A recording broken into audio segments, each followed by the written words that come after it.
Welcome to week 3 of our online book club series to discuss Hattie Fisher and Frey's new book, The Distance Learning Playbook. I'm Jane Natalie, and remember that asynchronous chat can take place in our Facebook group, Reinventing Education Post-Pandemic. Today I am summarizing Module 7, Planning Instructional Units for Distance Learning. The opening paragraph of this module has a few sentences worth noting directly. The authors state, "We believe too much talk has focused on teaching and not enough on learning." In the same paragraph, they reiterate, "Teachers should not hold an instructional strategy in higher esteem than their students' learning." These statements stuck out to me.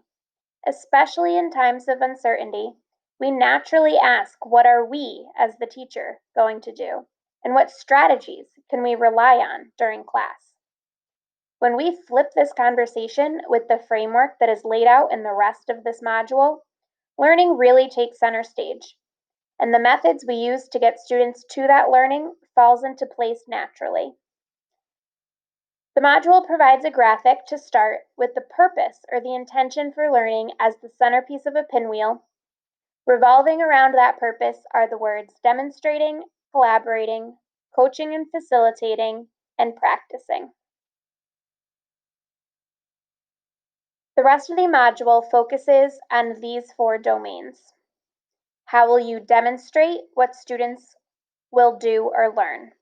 This includes your direct instruction, planned think-alouds, or what they call think-alongs as you're demonstrating this for your students, worked out examples so they can see the full process, short targeted lectures, or sharing sessions, which we know as modeling.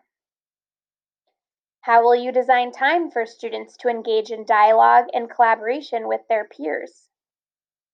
You can use discussion protocols, organize book clubs, do jigsaw activities, and exercise reciprocal teaching.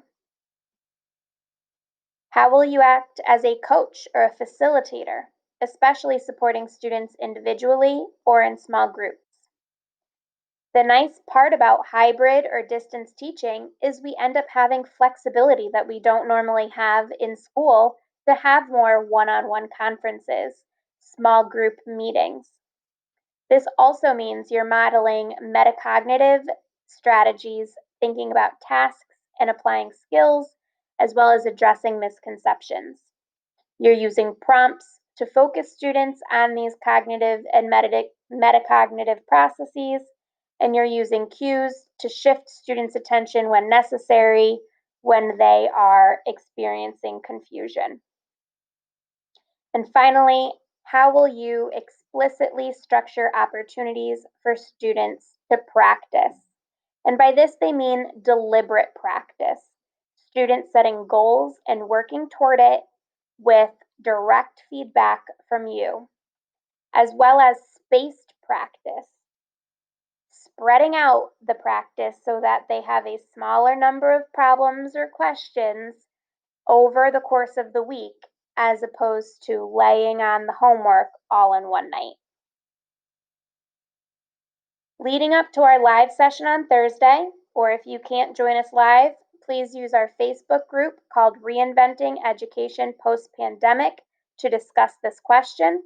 Which of these functions of teaching and learning take the most deliberate planning on our part during distance learning?